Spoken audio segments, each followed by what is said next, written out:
नमस्कार मित्रों, बात करीशुं आजना ताजा समाचारनी। देश में ચોમાસાનો વરસાદ तबाही मचावी રહ્યો છે। यूपीમાં વરસાદને કારણે 21 જિલ્લાના 5 લાખ લોકો પ્રભાવિત થયા છે। यूपीની ઘણી નદીઓ ખતરાના નિશાનાની વટાવી ગઈ છે। તેમાં યમુના, શારદા, સરયુ અને ઘાઘર નદીનો સમાવેશ થાય છે। પૂરના જોખમને ધ્યાનમાં રાખીને પ્રશાસને પ્રયાગરાજ, મિર્ઝાપુર, ઇટાવામાં ધોરણ 8 સુધીની શાળાઓ બંધ રાખવાનો નિર્ણય લીધો છે।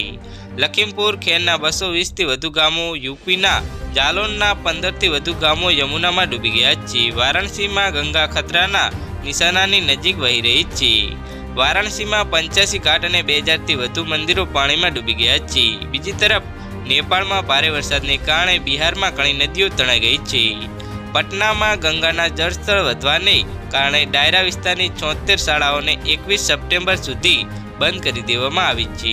નાલંદામાં પણ જીરાયણ નદીના જળસ્તરમાં વધારો થયો છે। પશ્ચિમ બંગાળના બીરભૂમ, હાવડા, હુંગલી, ઉત્તર 24 પરગણા, પૂર્વ અને પશ્ચિમ મેદનીપુર, બાંકુરામાં પૂર જેવી સ્થિતિ છે। રાજ્યમાં છેલ્લા 24 કલાકમાં ભારે વરસાદ થયો છે। વરસાદને કારણે 2 લોકોના મોત થયા છે। તો હાલ માટે આટલું જ। મળીશું નવી અપડેટ સાથે। જો તમને અમારા વિડીયો પસંદ આવતા હોય તો વિડીયોને લાઈક કરી, ચેનલને સબસ્ક્રાઇબ કરી બાજુમાં આવેલા બેલ આઇકનને દબાવી દેજો, જેથી તમને આવા નવા સમાચારની અપડેટ મળતી રહે।